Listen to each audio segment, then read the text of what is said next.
Hey everybody, Cinephile Mike is here, and it is day 53 of Award Season Review Season 3. 97 reviews coming at you in 97 days, covering many of the films contending for award recognition this season.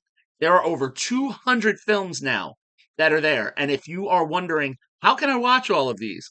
Well, if you check out my website, cinephilemike.com, you can find the Where Can I Watch It spreadsheet where I tell you exactly how to watch all these films, show you all the nominations they've received, and all of the wins.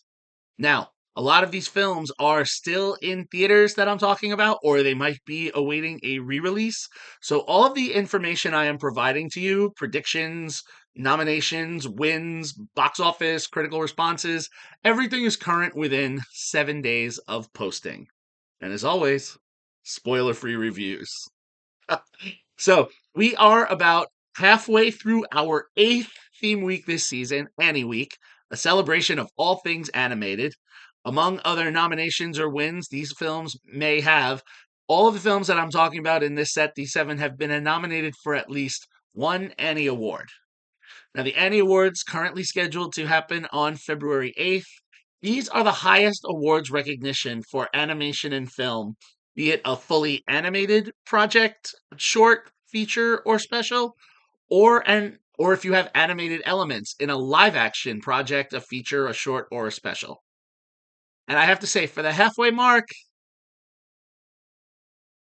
uh, we'll attempt some magic as we talk about Skydance Pictures' is Spellbound.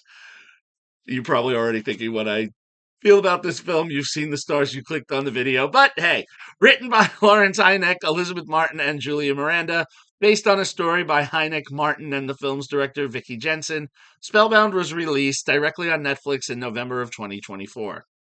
Now, as the film was directly released to Netflix with no international release, I think for maybe the second or third time this season, unfortunately, I don't have any box office information to share. Critically, this is also, I think, the lowest film I've spoken about possibly this whole reward season, even though we haven't gotten to Razzie Week yet. And Spellbound is actually considered rotten on both sides. Critically, the film has a 46% based on 41 critic reviews, and coming from over 250 audience reviews, the film sits with a popcorn meter not that much higher at 51%. Award season wise, Spellbound is currently nominated for two Annie Awards: Outstanding Achievement for Character Design in an Animated Feature, and Outstanding Achievement for Storyboarding in an Animated Feature. The film's sole other nomination, which I will mention, is it was nominated for Outstanding Achievement in Casting for an animated feature by the Casting Society of America. So, what is Spellbound about? Well, as you can see, the young girl in the poster, meet Princess Elian, voiced by Rachel Zegler.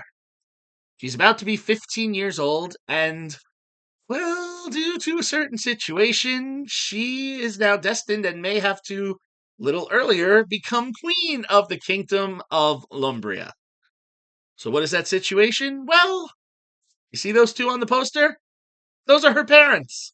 They're alive and well, but within the previous year, following a trip to the dark forest of eternal darkness, unnecessary repetition there, they were turned into very large monsters.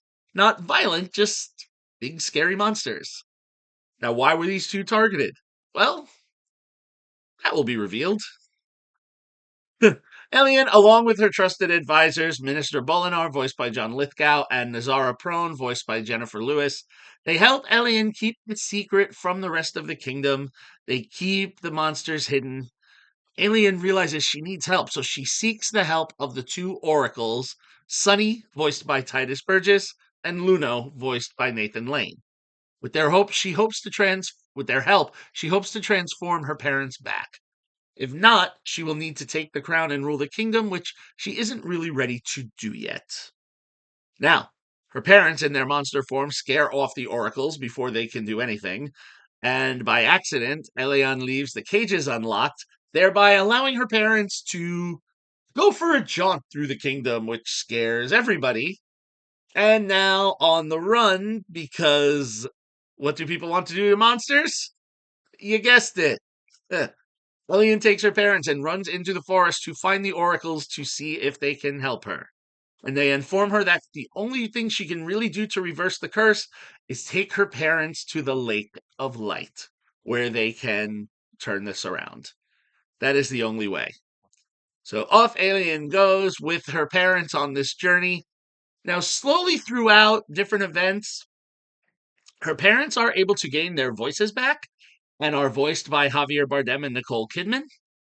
But at first, they have no memory of who Alien is or where they are or why they think what they do. They kind of go through some very early stages of language development, but then slowly recognition comes.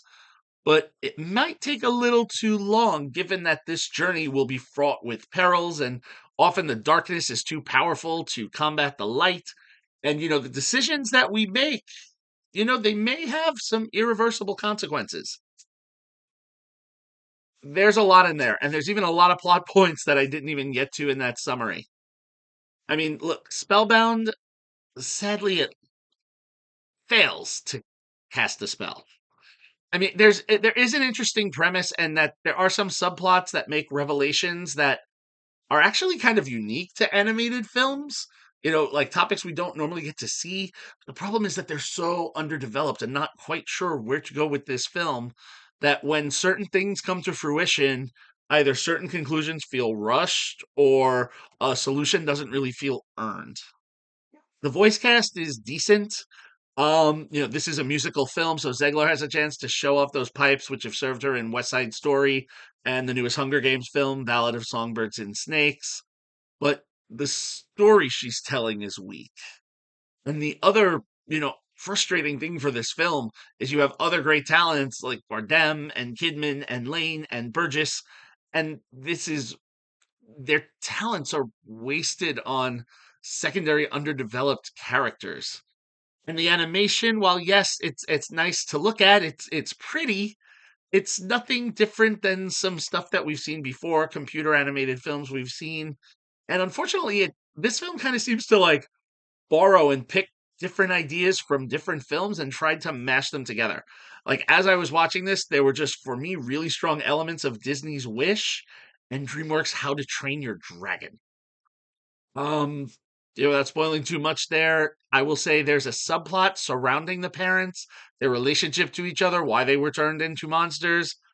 But again, we get to shoehorn in the drama that gets so completely lost in this film's journey that they're going on. And it's kind of an unfortunate thing because some of the themes that they touch on are actually kind of rather mature that children they may grasp that aren't fully aware of. And yet we're going to match this with attempts at a light-hearted musical film. And that's the other disappointment.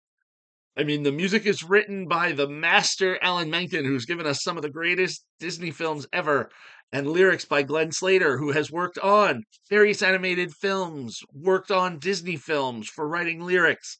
And yet you have about maybe a little less than a dozen songs, and not a single one of them for me was really memorable. So, are there Oscar chances for Spellbound? I'm going to say no. The Annie nominations may be all that this film sees on other major awards run. And honestly, I think that's all it really deserves. The casting nod was nice. I mean, they collected a great team for this film, but it's more quality of actor than there is quality of product that we're looking at. So, shockingly, for the first time this season, Spellbound for me is just 1 star. A couple of light laughs and some pretty animation at times, but nothing that would ever make me necessarily want to go revisit this film. And it's unfortunate because I can't help but think about what the film could have been. That's not really my job as a reviewer. So, Spellbound, 1 star. If you're curious and would like to watch it, as you can see on the poster over my shoulder, and as I've said, the film is streaming exclusively on Netflix. So, there we go. 53 down, 44 to go. If you like what you heard here, please click that subscribe button, like the video, spread the word. You can follow me, Cinephile Mike, on all social media platforms and on Letterboxd. Find lots of great information on my website, cinephilemike.com. All right. See everybody tomorrow. But until then, this is Cinephile Mike saying take a break and watch something new.